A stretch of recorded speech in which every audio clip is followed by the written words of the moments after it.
I'm not gonna lie, I'm very excited to listen to this game's soundtrack uninterrupted, standalone, once I'm finished with this game. Like, I'm definitely gonna add a bunch of stuff, obviously, from it to my playlist of all of these amazing games that I have played, as I always do.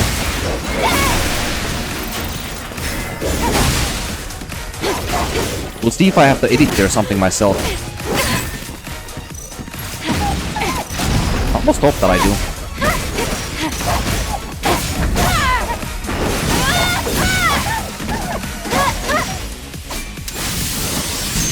Because when I have to edit it myself, yeah, it's obviously time consuming.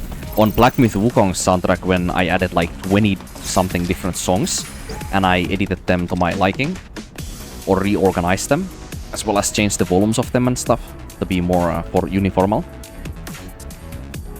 That took me like an entire day and bit also from the next day. But it feels very rewarding, you know.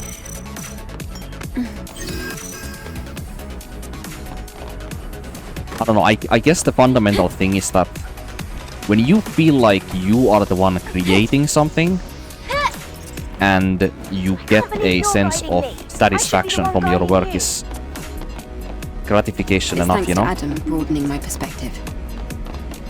Or should I say it's very gratifying, you know? It does feel very nice to just create something, you know? Or should I say maybe refine something, because it's not exactly creating something new or anything, you know?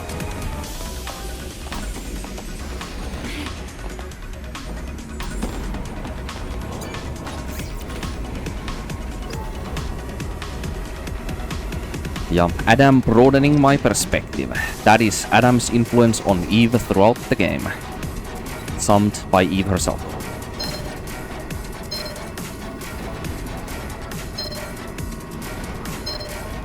Although I think what Adam, or what Eve more so means by Adam broadening her perspective, I'm not entirely sure if that is Eve giving a hint towards the idea of, you know, her becoming more like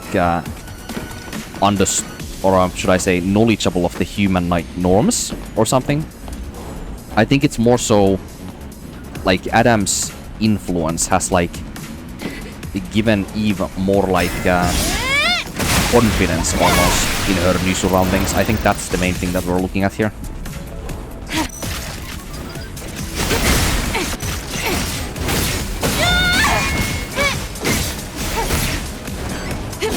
Because you have to remember, unlike any of the other Eve prototype members, Eve is very human with her decision making, and she has very human feelings as well when it comes to feelings of like discomfort, for example. Like, it's very obvious from the very first scene of the game, in the prologue, when Eve is like hurt, like her exospine is seriously hurt and Taki is looking after her.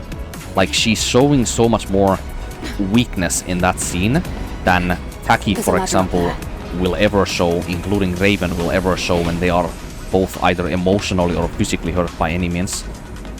And it's because Eve is a lot more human with her, like, Eve is a lot more human with her, like, emotional intelligence. And she's allowing it to show more also. Though Eve prototypes obviously are. Or protocol members, so let's not mix that up. We only have one prototype, unless we count the commanders as well. I think they are also prototypes. But they have, their design is rudimentary compared to Eve's design. Like, they have just enough where Eve, like, or where Mother Sphere felt like this is the amount of, like, support that Eve both emotionally and as well as physically requires from her closest, like, relationship possible that she has to the commander of each one of the squadrons. She felt like there was just enough of that, you know, for her to be both emotionally as well as physically supported by the other member that she feels the closest to.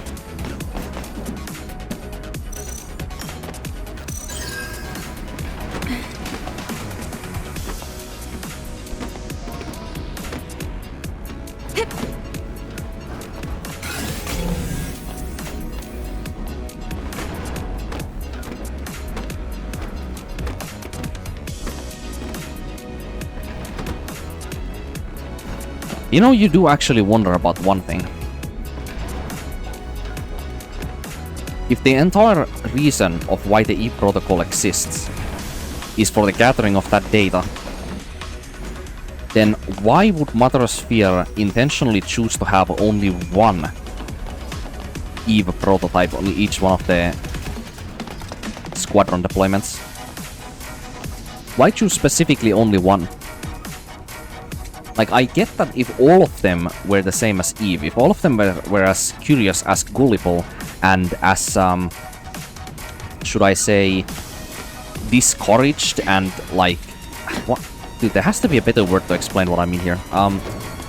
Like, you know how humans with, like, how they... I guess commitment is the way to say it, yeah? Like, humans have very frequently commitment issues, obviously. Me included. Like, Eve also shows those same exact qualities, with commitment being somehow like either slowed down, her commitment being discouraged by her surroundings, her experience, her like suffering like that she experiences in the prologue, for example. Like that discourages her from her duty or her mission. She, you know, she feels more than just feeling like that completing the mission is the only and single priority. Because if that were the case, she would just fight through the pain regardless. She would hardly even mention it. She would just ignore it, you know? Heck, maybe the other Eve Squadron members are not even able to feel pain the same way as, you know, somebody like Eve is, you know? Which is something that I have also suggested in the past. Could be possible. But like, yeah. Eve's confidence has definitely raised up because of Adam, that's for sure. She definitely feels a lot more home in these surroundings nowadays. Well, I mean, this point in the story.